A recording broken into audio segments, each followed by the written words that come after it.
So hey guys, what's up everybody, hope you are doing great. Welcome back to my new blog. ఈరోజు బ్లాగ్లో అయితే నేను chicken curry చేస్తున్నాను అనమాట.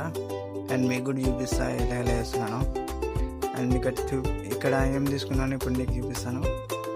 And ఇక్కడైతే garlic and 3 tomatoes, 3 onions, 4 chillies అయితే తీసుకున్నా. ఇప్పుడైతే వీడియో అయితే స్టార్ట్ చేసేద్దాం.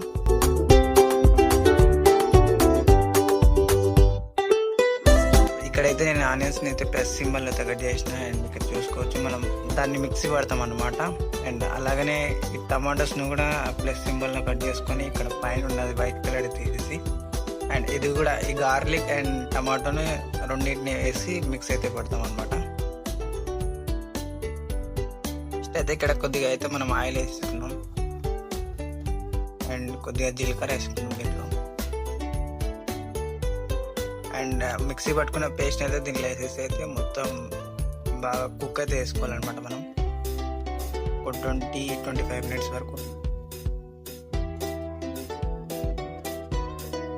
సో ఇప్పుడు కొద్దిగా సాల్ట్ అయితే వేసుకున్నాం. దాంట్లో సాల్ట్ వేసుకున్న తర్వాత మూత పెట్టేసి ఒక 20-25 మినిట్స్ వరకు మనం కుక్ అయితే వేసుకుంటే మనకైతే పర్ఫెక్ట్గా అయితే వస్తుంది అనమాట.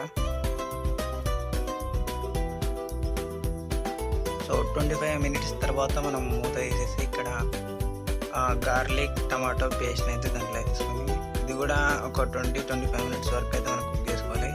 సేమ్ ఇదే విధంగా 25 మినిట్స్ కుక్ అయిన తర్వాత మనం దీంట్లో వాష్ చేసుకున్న చికెన్ అయితే దీంట్లో అయితే వేసేసుకున్నాం. అండ్ నీట్గా అయితే మనం ఫ్రై అయితే వేసుకోవాలి దీన్ని. ఇక్కడ కొద్దిగా మనం చికెన్ మసాలా అయితే వేసుకున్నాం. దీంట్లో చికెన్ మసాలా అయితే యాడ్ అయితే చేసినాను. 25 మినిట్స్ తర్వాత ఇక్కడ అల్లం వెల్లుల్లి పేస్ట్ అయితే దీంట్లో అయితే వేస్తున్నాం.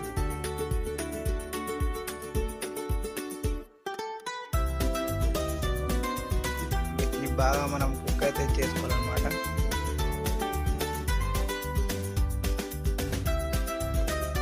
ఇప్పుడు 25 మినిట్స్ తర్వాత కొద్దిగా కారం అయితే వేసేసుకొని మూత పెట్టేసుకుంటే నేను దీంట్లో వాటర్ అయితే వేయట్లేదు.